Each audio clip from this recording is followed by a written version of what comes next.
I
get frustrated with this culture because this culture believes that pain is the greatest motivator, right? Like, we literally use pain to motivate us to do things and to motivate other people to do things. We fear punishment, right? Like, we fear homelessness, we fear rejection.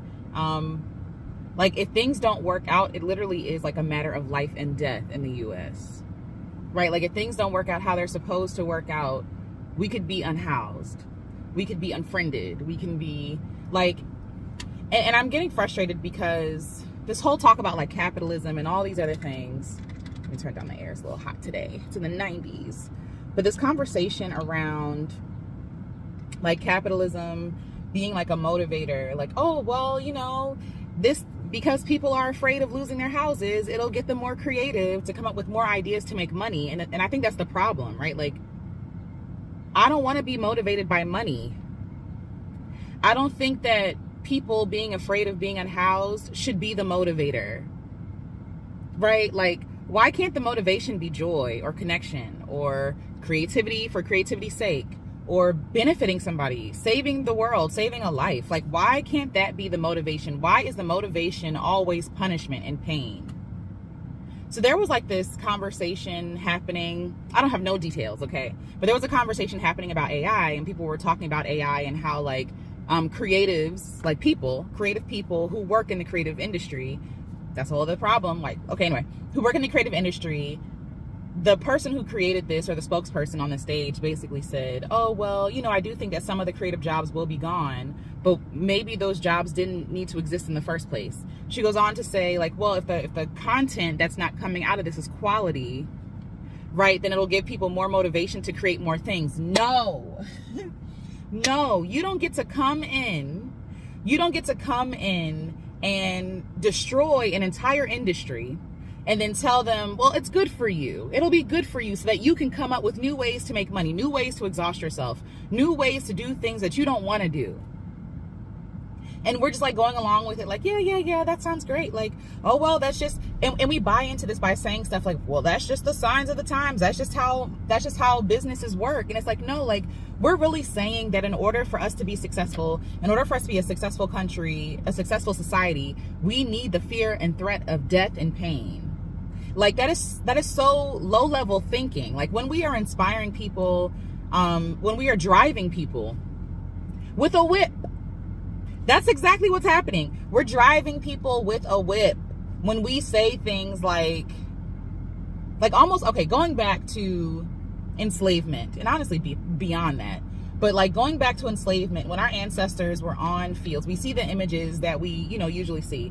And also, enslavement was like a million times worse than we could ever fathom or imagine. Okay, like, so just go with me here, right? But being on the field, having to work for free, work for free, and work so hard that you don't get harmed. I'll say harmed, that just for imagery's sake. So working so you don't get harmed or worse, right? Or cut off from your family and sold down south, or sold to the north, or sold to the highest bidder, right? That is the fear. Like, we're working hard to avoid death. We're working hard to avoid death, whatever that is, death of social status, whatever, like death. And we have not changed the motivation. Like, the motivation has not changed, and it is so violent, it is so cruel, it is so devolved. It's like devolved thinking that people can only be energized and motivated with pain, by pain. And I'm just like, I just want, like, we must think so lowly of each other if that is the motivation that we feel like we have to use. Because what about joy? Again, what about benefits? Like, why can't we do things because it's the right thing to do, right? And get paid for those things because it's the right thing to do? Why are we so stuck on punishment? I have more thoughts, but this is just like a frustrating thing for me. When people usually argue about capitalism, it's like, no, well, we have to win. We have to win against who? Win against whom? Like, who are these people that we're trying to win against, right? It's like, no, like, what you're really saying is that, like, the whole world is running off of fear of being conquered, fear of being destroyed, fear of being exploited, fear of being left behind, fear of being enslaved, because slavery is still happening, right? Like, we're fighting, we're exploiting other people so that we don't get exploited. What's happening in Congo, right? Like, we're exploiting people and not giving them any power or resources or rights, because we know that if we do that, we would have to treat them like people. And instead of admitting the wrongs and the atrocities, not just in Congo, not just in Palestine, right? Even here on our own soil, like, instead of being thoughtful and kind to the people that are suffering under this, like, this being driven by a whip, right?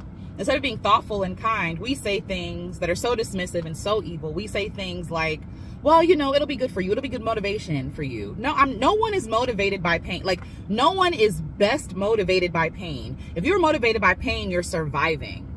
You're surviving. So even I had a conversation with Marissa. Shout out to Marissa Price. We talked on her podcast called On Freedom. And I was talking about how I'm not money motivated. I'm not. Like, the reason why I am money motivated is because of trauma. Because this country thrives off of people not having, and I don't want to be a person who doesn't have, right? So what do? I end up overworking. I work beyond my limits. I work beyond what's absolutely necessary because I'm afraid of what everyone is afraid of, death, right? Like, why do we work ourselves to death? It's because we're afraid of death. And it's so ironic, because by running from death, you end up running towards death faster, right? And like, every company is hustling backwards. You are paying your people the least amount of money so that they feel lack, and so they feel afraid to leave your job, right? Like, they feel afraid to leave your job. I hope what I'm saying is clear, okay? They feel afraid to leave their job because they don't want to be unhoused. They don't want to go hungry, right? They don't want to be, and then like the social status that comes along with being unhoused and being hungry and needing help, right? Because we hate helping people. We hate needy people, right? Okay, so that's the fear. That's the fear that we're all kind of running on. And instead of putting our heads together and be like, you know what, I don't actually like working because of fear. I don't actually like being afraid. Instead of saying that, we gaslight ourselves and each other, and we say things like, well, you're poor because you don't work hard enough. Like, they get in our minds, and they start to like, they're like parasites, and they're in our minds, and we're like these zombies, and they're controlling us. Like, they're speaking through us. Like, we've been for my spooky folks out there, I don't really watch the spooky movies, but whatever. But we've been, what is the word? Oh my gosh, like demonized, demon possessed. We've been possessed by the demon of capitalism. And so all of our actions, all the things we say, all the things we believe, like, it's been so embedded in us, in our soul at this point, that we can't imagine a life where we don't have to run out of fear. We forgot what it feels like to frolic through the flowers. Like, we're running top speed, like trying to outrun and outpace death and outpace poverty and like social rejection. But I'm not money motivated. I am money motivated because I don't want to be poor. And I think that's the reason why a lot of us are doing this, because the truth is, like, if we didn't have to do this to survive, if we didn't have to work to survive, a lot of us would be, doing work that matters to us. A lot of us would be not working as hard or as often, which would be a beautiful thing. This country is always on. Does everything need to always be on? Humans are not always on. Why is everything always on? Besides, like, emergency services, everything doesn't need to be always on. And emergency services also include, like, grocery stores and stuff like that for me, like things that people, like, need. And even still, why do we have to pay for groceries in the first place? Okay. And people say things like, well, if we don't pay for groceries, how will the farmers make money? How about we just support our farmers? I don't know. Like, anyway, so we go to these like extremes, like, oh, if we don't have capitalism, then what is going to happen? Something beautiful. Why do we have such little faith in humanity, in our ability to be creative and to be kind? And why do we have such little faith in generosity and kindness? And, like, if we were kind and generous, the structure would fall apart, which would be a good thing. And again, back to our conversation that I was having, everybody hates capitalism. We hate having to work. We hate being afraid of being unhoused. We hate being poor. We hate having to run from being poor. Hello? Like, we don't want to be the poor person. Why? Because we know that there's judgment that comes along with being poor, right? We know that society treats poor people a certain way, right? Like, you hate clocking into a job that you hate. You hate working weekends. You hate overtime. Like, you like the money from overtime, but you don't like working overtime. You hate having to work holidays. You hate having to stress out and figure out who's going to watch your child. Like, we all hate capitalism. We hate it. And even wealthy people, if they were honest with themselves, they wish they didn't spend so much time worrying about hoarding their money and keeping their money. They wish they could spend more time thinking about playing with their kids. If they, if they're good people, like playing with their kids, or, relaxing, not exploiting people.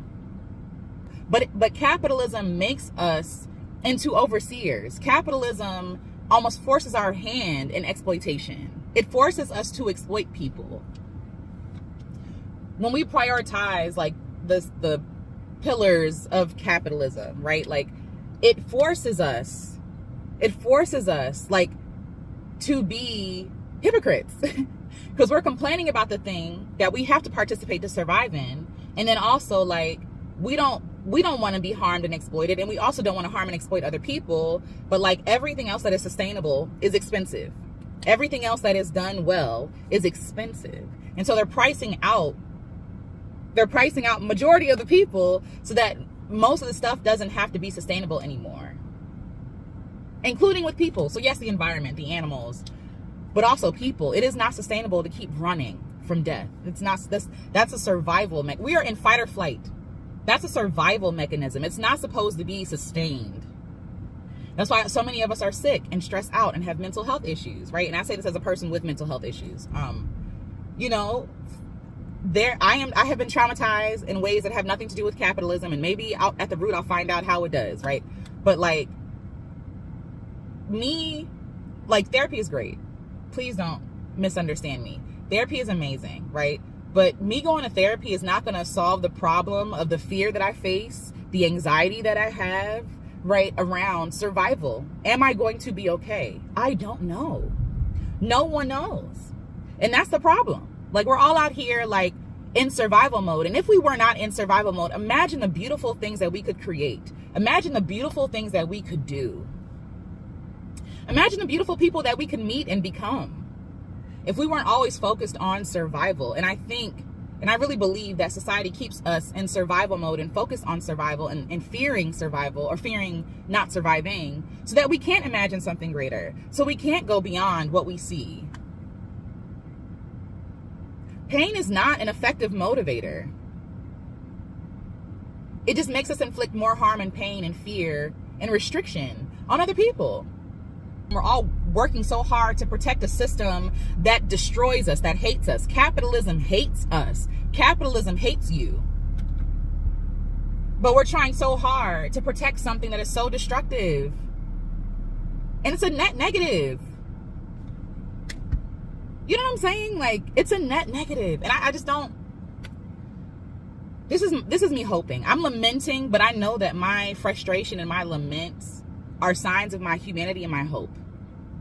I'm not afraid to complain. I think that we do a lot. Well, oh, stop complaining and just get in line. We're not complaining enough. That's the problem. The problem is that in order to get to the dream, in order to get to the new thing, we have to complain and talk about what frustrates us in this part, in the part that we're in. We cannot skip steps. And because we live in such a we live in a society that's so concerned with the way that we look. You know what I'm saying? Like how people consume us. We are so used to being consumed. We are so used to being, what is the word? Preyed on. We're so used to that we don't even see anything wrong with it anymore. We figure, oh, well, at least we're not on a plantation no more. We're on, America is a plantation. I don't know what to tell you. America is a plantation where everything is enslaved. The world at this point is enslaved. The land itself is enslaved. The trees, the animals, oh my gosh, we're displacing so many homes. And they're not even people's homes. I'm talking about nature. We're all indentured servants. We're all working to freedom, for retirement, for enough, whatever it is. We're working so hard just to survive. And I'm like, yo, can you imagine what it would be like if everybody's needs were met? Can you imagine? Yeah. So these are just the beginning of my thoughts. I have more. But I'm going to chew on this a little bit more because I don't want to continue to have to use pain or fear, as motivation for anything. I want all of my things that I do, the things that I'm, the art that I'm creating, the video I'm making or whatever, to be inspired by hope. Right? I don't know, I'm going to post this, but I don't know if it's going to get a lot of views or money, right? Because most people are trying to figure out how to level up, how to boss up, you feel me? How to make more money. And I'm like, yo, how about we prioritize less? It's not popular, you know what I'm saying? But I don't want to have to focus on being consumed, and being consumed well. But again, that's the world that we're in, and that's why people have to play the algorithmic games and things like that, because it's this is a plantation. This is not freedom. This is not freedom.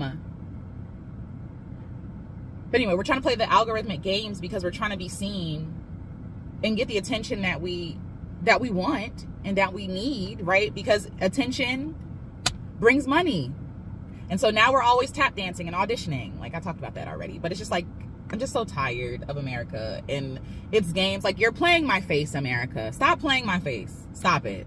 The West, please stop. Stop telling me how this is good for me. Stop it. You stop lying, okay? Stop telling me how capitalism is good for me when you're the only one that benefits. Stop it.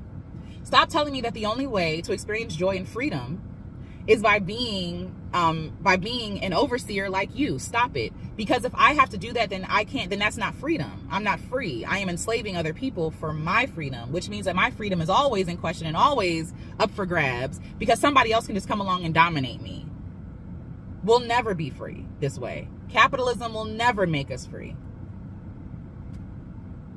And of course, because we live in a capitalistic society, yes, having more funds gives us more options. You know what I'm saying? So I understand that. And I understand that because we live here now, we have to play that game, even though we don't want to play it, okay? This ghetto game of survival. It's literally the survival. It's really just survival. That's the game. The game of survival in America. And we're all exhausted from it. And it never ends. It never ends. You could pay off your house and the government decides, oh, you missed paying your taxes. Sorry, this house is mine now. Or they can just eminent domain that joint and be oh, this is my land now. No one is ever really secure. No one is ever secure here. That's why everybody is so anxious. Everybody is so on edge. Everybody is so flighty. If everybody's needs were met, we'd go slower. We could really consider, do I need to do this? We don't have to exploit people, right? I'm gonna link to the other video, Slow is Love, because it really is. But yeah, America's a plantation and we are indentured servants. And I just wish that we could be free, and I wish that we could be given a chance to see what the world would really look like if all people were free, and how beautiful, because I have hope for the future. I have hope, and I believe that capitalism is how we're doing things now is the worst way to do anything. The worst way to do anything, right? Using a whip and cracking it at people to get them to work for you. That's the worst way to do anything. This country runs off of lack and violence. This country is violent. There's no way you're going to convince me otherwise. And the first thing people love to say is, well, you can leave. And I will eventually, right? But as for right now, like, I don't just want to leave and forget my people. My people, like, you know what I'm saying? But also, like, you don't get to steal me from a different country and enslave my people here and then tell me that I can leave if I want to. No, I can't, honey, because y'all still owe me money. That's the first thing. But secondly, it's like the audacity of you. So instead of actually facing your hypocrisy, your violence, right, you would rather get rid of the person who's calling out the problem. Anyway, I gotta go. But I just wanted to share my thoughts. America's a plantation and we're all indentured servants. And we don't need pain. We don't need pain as a motivator. I hate that. No pain, no gain. That's not true. What doesn't kill you makes you stronger. That is not true. What doesn't kill you leaves you with ailments. It leaves you sick, exhausted, depleted. What are we talking about? We just say stuff that don't make no sense.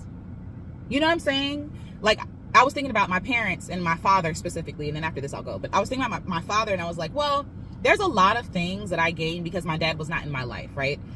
And I think, and again, by the grace of God, I gained those things. But in the best case scenario, my father would be there. He'd be supportive. He'd be loving. And I would still get the things that I needed to get in a healthier way.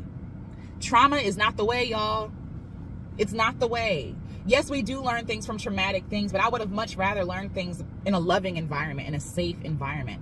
Why do we feel like we need to traumatize people into working? That is manipulation. It's manipulation, which is crazy. Like, we manipulate people and we're okay with being violent to people to make them and to coerce them into doing things that we want them to do. It's wrong. It's wrong. So for real, I'm going to go now and I'll talk to you all later. I hope that you're having a lovely day. If you're not, I hope your day gets better and we'll talk.